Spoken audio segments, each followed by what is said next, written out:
त्याग दी सब ख्वाहिशें कुछ अलग करने के लिए, और राम ने भी बहुत कुछ खोया था श्री राम बनने के लिए। ये तरकीबें, ये स्किल इतनी आसानी से हासिल नहीं होती, आपको बहुत त्याग करना पड़ता है चीजों का। और मैं कई बार कहता हूं कि अगर नया जीवन लेना है, अगर नया व्यक्ति बन के बाहर निकलना है, अगर नए रूप में आपको बाहर आना है, नया अवतरण करना है, तो दफन होना पड़ता है। जब तक दफन नहीं होते तब तक नयापन नहीं आ पाता। एक बीज को पौधा बनने के लिए भी दफन होना पड़ता है। अगर आप चाहते हैं कि आपका एक नया वर्जन दुनिया के सामने आए,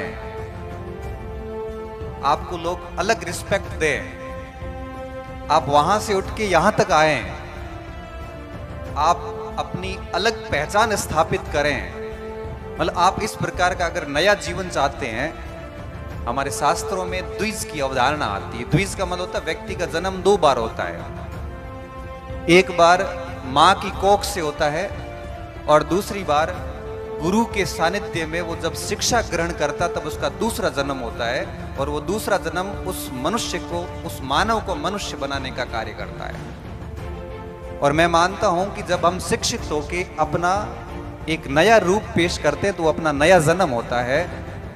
और नया जन्म जो है, ये जो द्विज की धारणा है, अगर आपको नया जन्म लेना है तो मरना पड़ता है, दफन होना पड़ता है। कई बार स्टूडेंट कहते हैं सर मेहनत नहीं होती, ये नहीं होता, तब मैं कहता हूँ कि स्वर्ग जाने के लिए मरना खुद को ही पड़ेगा। अगर आप स्वर्ग चाहते हैं जीते जी, तो आपको खुद को मरना पड़ेगा।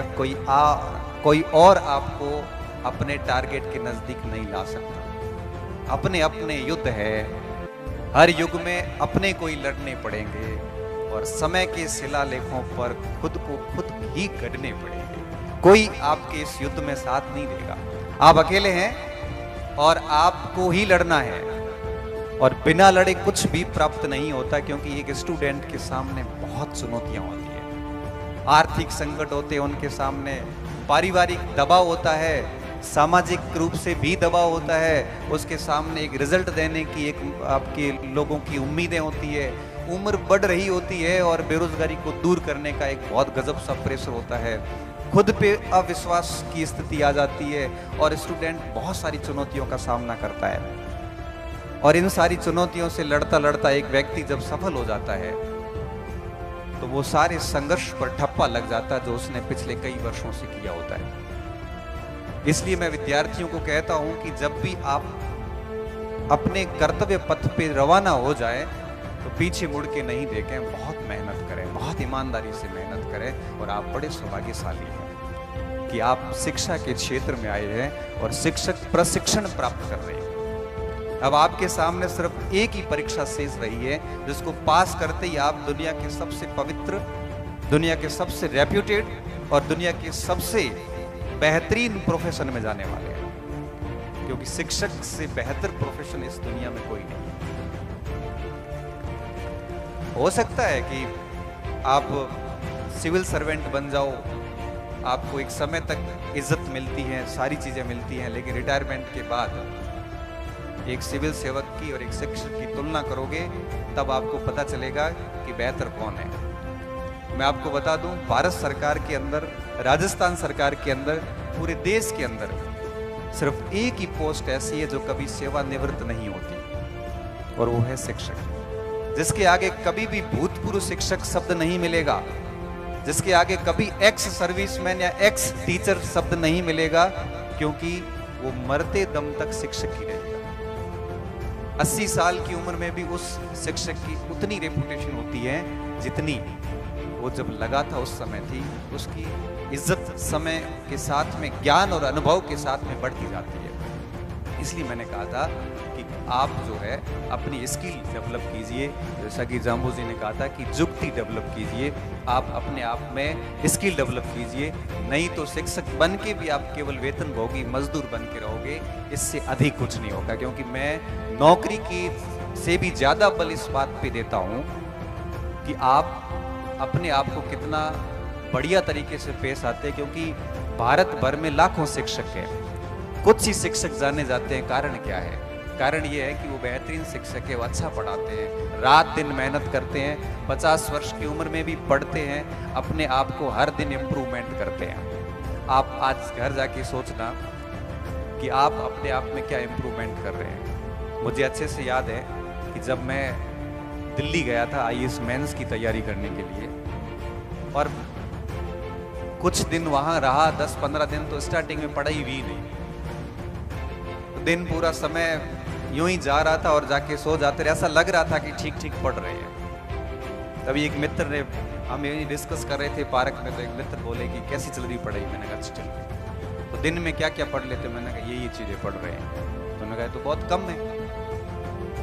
आप सोचना, जब रात पूरे दिन की पढ़ाई होने के बाद जब आप रात को बिस्तर पे जाओ, तब आप सोचना कि आज आपने क्या पढ़ा, क्या याद किया। और जब हमने भी उस पूरा दिन पढ़ने के बाद शाम को जब सोचते हैं कि क्या पढ़ा, तो कुछ नहीं हुआ, 2-3 टॉपिक ही पढ़ पाए। ये आत्म मंथन करना बहुत जरूरी होता है। और बीएड करने वाले बच्चे, BSTC करने वाले बच्चों को मैं देखता हूँ, ये बच्चे, आज की पीढ़ी आत्म मंथन नहीं करती। ये चल रही है बस भीड़ के हिसाब से चल रही है। आप सोचना कि आप किस पृष्ठभूमि से आए हैं और वास्तव में आप कर क्या रहे हैं।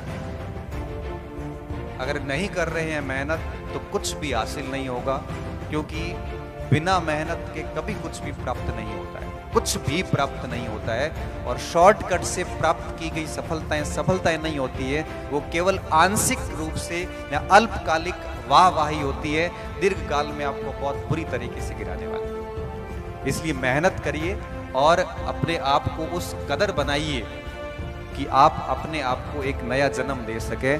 और मैं कहना चाहूंगा आपको कि इस जीवन के अंदर आपके सामने बहुत बड़ा मंच है, बहुत अधिक अवसर है।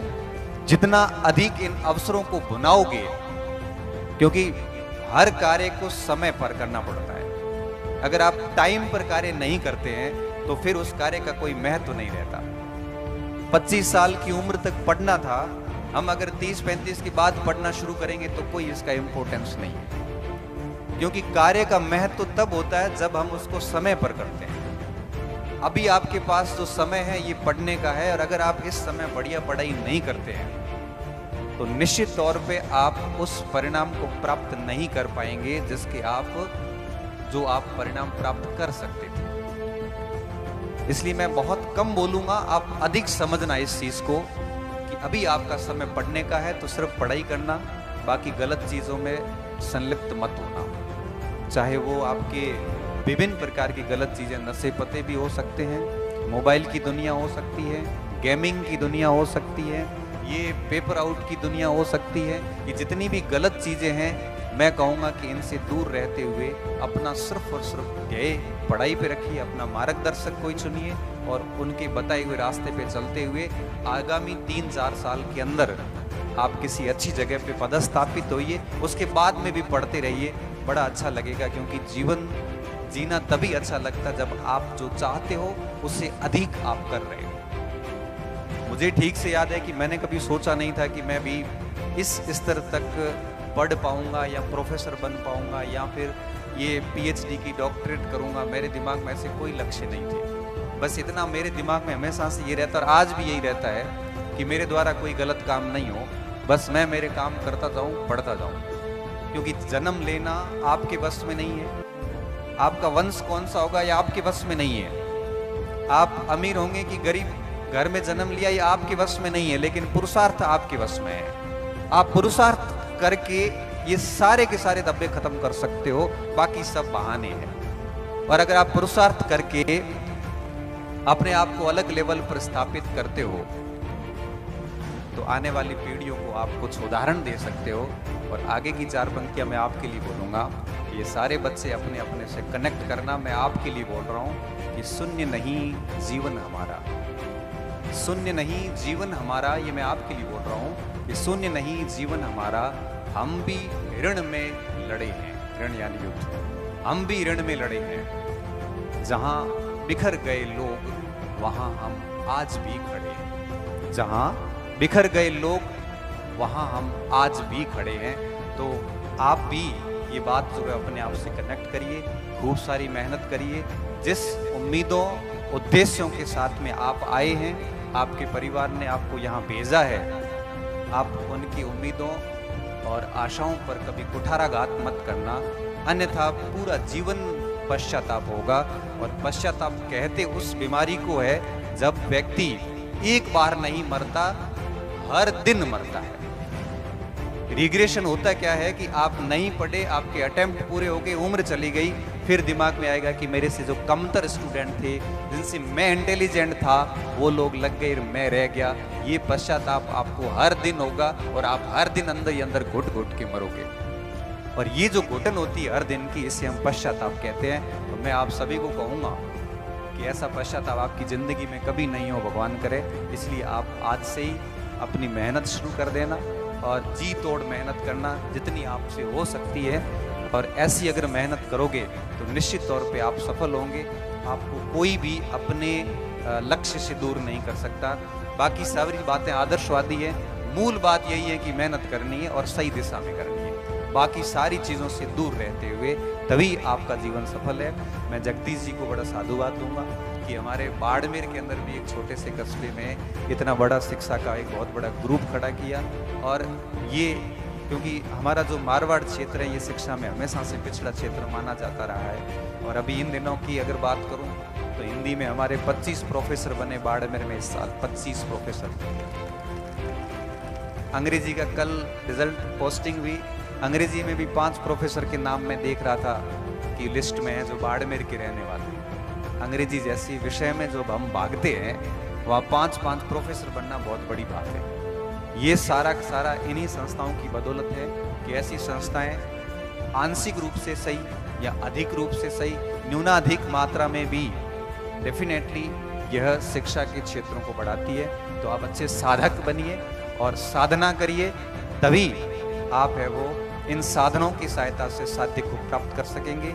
इसी बात के साथ मैं मेरी वाणी को विराम देता हूँ। जय हिंद, जय भारत। और बहुत बहुत धन्यवाद जगदीश जी का कि मुझे आमंत्रित किया, मंच दिया। मेरे लायक कभी भी कोई सेवा हो, हमारे लायक सेवा यही हो सकती है कि बच्चों को से कोई बात करनी हो तो आप कभी भी याद करिए, हम डेफिनेटली यहाँ पे आएंगे और बच्चों से बात करेंगे। पुनः धन्यवाद सर। धन्यवाद सर। से मेरा निवेदन रहेगा कि डॉक्टर जगदीश जी बिश्नोई हमारे डायरेक्टर सर आपको स्मृति